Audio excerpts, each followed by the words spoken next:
people look at us as the heroes, and we look at ourselves as, you know, being brave and strong, and, you know, all these words that mean like we're not supposed to hurt. I am always about 2 seconds away from crying because I'm full.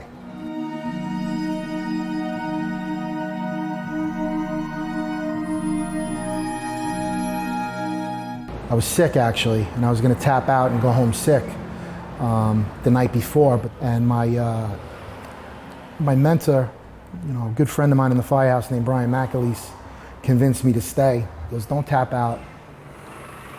And I said, "I'll stay. You know, why don't we switch positions?" We were about 20 feet from the door of going back into the South Tower when it collapsed. We were right on the sidewalk. And we knew it because the sound of the steel cracking was so loud that it reverberated through the canyons of Lower Manhattan. So we ended up switching, and that decision saved my life, and it cost Brian his, because he ended up being on the back step and he went into the buildings, and I ended up driving and surviving both collapses. So I carried that guilt with me pretty much for the past 20 years. I found a vertical column, I wrapped my arms around it, and I held on as tight as I could as the Marriott Hotel and the South Tower collapsed on top of me. The wind was so strong that it blew my helmet off my head. My legs were up in the air. You couldn't breathe because of the thick dust. You couldn't see. And I remember thinking how unfair I thought it was that I wouldn't be able to hold my family one more time and tell them I love them. And then as fast as it started, it stopped. So once like the dust settled down, we knew that, you know, that those 7 guys were missing, most likely had died. Yes, it was very, it was a very heavy time, you know, because you were spending pretty much all your free time going down to the site and helping dig and like helping search and trying to do whatever cleanup you could. And then at the same time, you would come back here to the firehouse, you would wash up, and you would actually have to work your regular shift.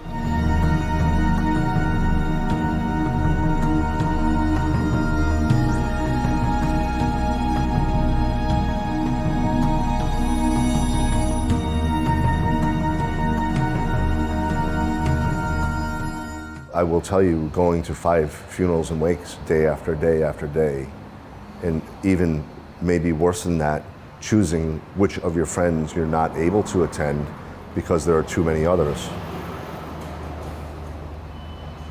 While your friends are still in the rubble, missing,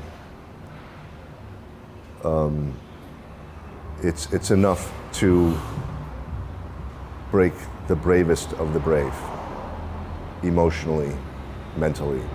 It wasn't a lot of people that I would ever show that side of me to. That the days where I could hardly get out of bed, or, you know, when I was drinking too much, or disappearing for 3 days at a time. I've come to learn these are, you know, some things that happen with someone who's suffering from PTSD. I was searching for chaos, while also simultaneously searching for more armor to put on myself to prevent myself from ever having to look inside. We all pushed through for like that first year. You know, we did what was necessary to kind of keep the firehouse going and to, you know, do what we could for the families and stuff like that. But then once that first anniversary came up, so 9/11/2002, that was kind of like the breaking point for, I know for myself and for a lot of us. It was at that point, and I was just like, I need a break. I've learned how to push through it and to understand it and to accept it. You know, it's just, look, I got hurt bad, man. And it's okay to cry about that, right? But I also am a very happy person. I still have PTSD. You know I do. I will have it forever. It's just I've maybe learned how to manage it.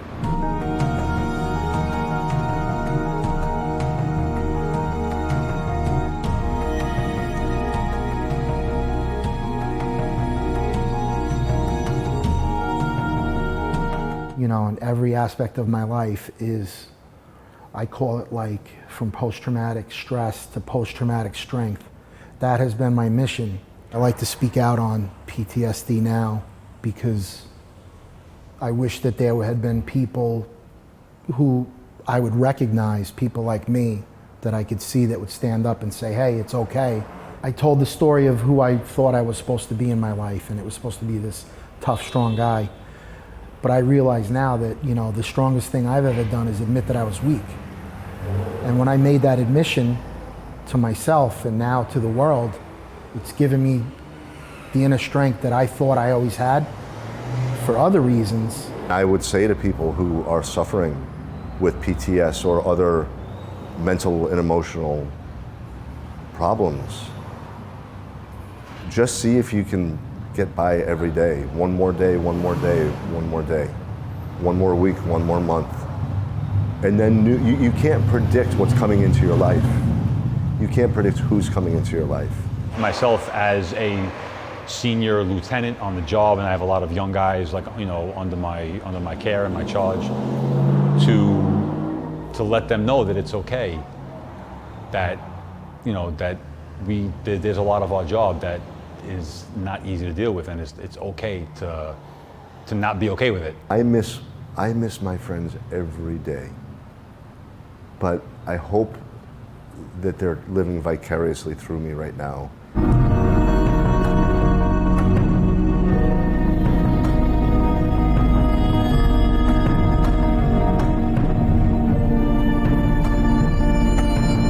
Even with all this pain, I still feel like the luckiest man in the world. If you had a broken leg, you'd go get it set, right? And mental illness and mental injury,